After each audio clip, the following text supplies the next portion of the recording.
Shalom, selamat pagi Bapak Ibu Saudara yang dikasihi dan diberkati oleh Tuhan Yesus Kristus. Sebelum kita merenungkan bagian firman Tuhan, mari kita bersatu hati di dalam doa. Kita berdoa. Tuhan Allah Bapa kami di sorga, kami bersyukur atas kasih setiamu bagi kehidupan kami hari lepas hari. Demikian untuk kehidupan kami hari ini, biarlah Engkau menyertai dan memberkati kami dan tetap menunjukkan kasih setiamu kepada kami ya Tuhan. Kami akan kembali membaca dan merenungkan firman-Mu, pimpin kami dengan kuasa Roh Kudus-Mu Tuhan. Mampukan kami untuk mengerti dan melakukan kebenaran firman-Mu, di mana kami menjadi duta-duta shalom yang menghadirkan damai sejahtera Allah di muka bumi ini. Amin. Firman Tuhan dari 2 Korintus pasal 5 ayat 17 sampai ayat 21 dengan judul Pelayanan untuk Pendamaian. Demikian bunyi firman Tuhan. Jadi siapa yang ada di dalam Kristus, ia adalah ciptaan baru. Yang lama sudah berlalu, sesungguhnya yang baru sudah datang. Dan semuanya ini dari Allah yang dengan perantaraan Kristus telah mendamaikan kita dengan dirinya, dan yang telah mempercayakan pelayanan pendamaian itu kepada kami. Sebab Allah mendamaikan dunia dengan dirinya oleh Kristus dengan tidak memperhitungkan pelanggaran mereka. Ia telah mempercayakan berita pendamaian itu kepada kami.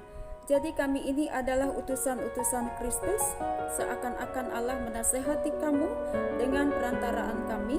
Dalam nama Kristus kami meminta kepadamu, berilah dirimu didamaikan dengan Allah. Dia yang tidak mengenal dosa telah dibuatnya menjadi dosa karena kita, supaya dalam Dia kita dibenarkan oleh Allah. Yang berbahagia ialah kita yang mendengarkan firman Allah dan yang memeliharanya. Amin. Bapak Ibu Saudara yang dikasihi dan diberkati oleh Tuhan Yesus Kristus.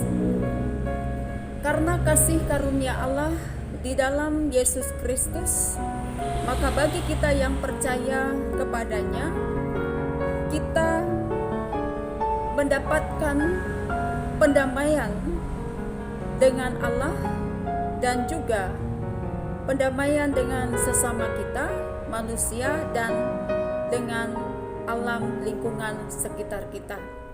Dan tidak hanya itu, oleh karena kasih karunia Allah di dalam Yesus Kristus yang mendamaikan kita dengan Allah, dengan sesama manusia, dengan lingkungan alam sekitarnya, kita juga dijadikan ciptaan baru di dalam Kristus.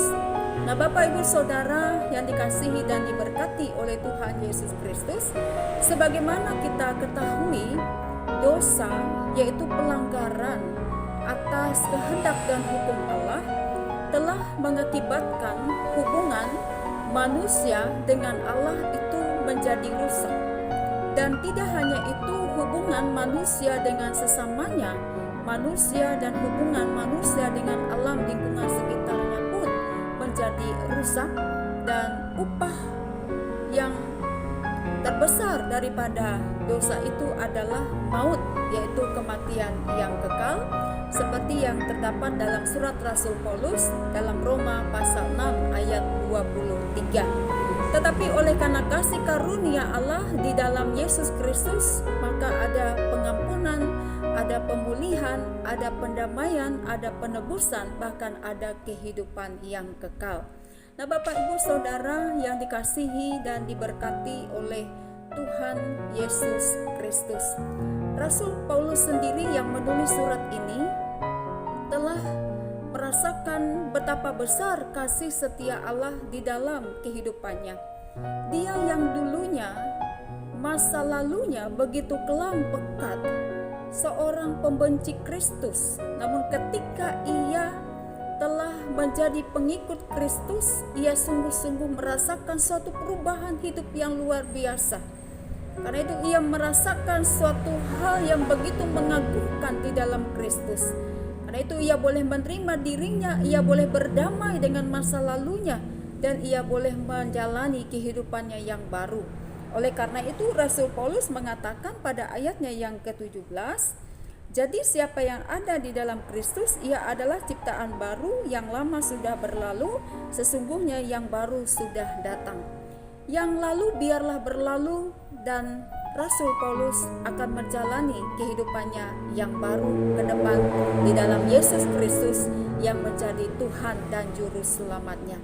Dan ini menjadi satu motivasi bagi diri Rasul Paulus sendiri, di mana ia sudah mendapatkan kasih karunia Allah, di mana ia boleh menerima pendamaian atas masa lalunya dan menerima kehidupan yang baru di dalam Kristus, yang menjadi manusia yang baru. Ini memberikan motivasi bagi dirinya bahwa ia senantiasa boleh menghadirkan shalom, boleh menghadirkan damai sejahtera dalam kehidupannya sebagai manusia ciptaan baru di dalam Kristus Yesus.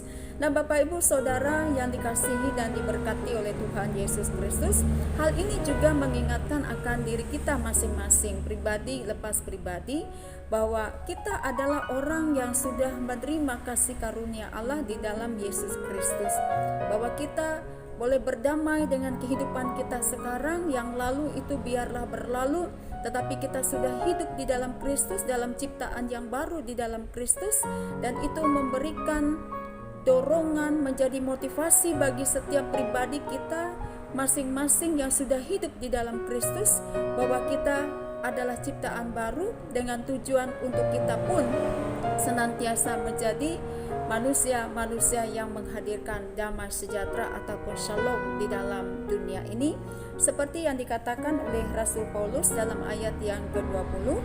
Jadi kami ini adalah utusan-utusan Kristus, seakan-akan Allah menasihati kamu dengan peteraraan kami. Dalam nama Kristus kami meminta kepadamu, berilah dirimu didamaikan dengan Allah. Nah, jadi Bapak Ibu Saudara yang dikasihi dan diberkati oleh Tuhan Yesus Kristus, sekarang kita menjadi manusia yang baru di dalam Kristus Yesus, bahwa kita boleh hidup di dalam perdamaian dengan diri kita masing-masing. Kita melupakan kehidupan kita yang lama, kita tinggalkan semua hal yang lama yang selalu menghantui hidup kita, yang mengingat-ingat segala dosa-dosa kita dan kesalahan-kesalahan kita di masa lalu. Semuanya itu telah ditebus oleh Tuhan, kita telah didamaikan di dalam Tuhan, dan kita menjadi manusia yang baru di dalam Kristus Yesus Tuhan, di mana kita boleh siap menjadi duta-duta, yaitu Yesus Kristus, untuk senantiasa menghadirkan shalom dan damai sejahtera Allah di muka bumi ini. Dan biarlah Tuhan yang membenarkan semua dalam setiap tutur kata dan setiap tingkah laku dan perbuatan kita, dan kita senantiasa selalu memelihara hubungan yang baik dengan Tuhan, dengan sesama, dan dengan lingkungan sekitar kita. Shalom, selamat pagi, Tuhan Yesus memberkati kita sekalian. Amin.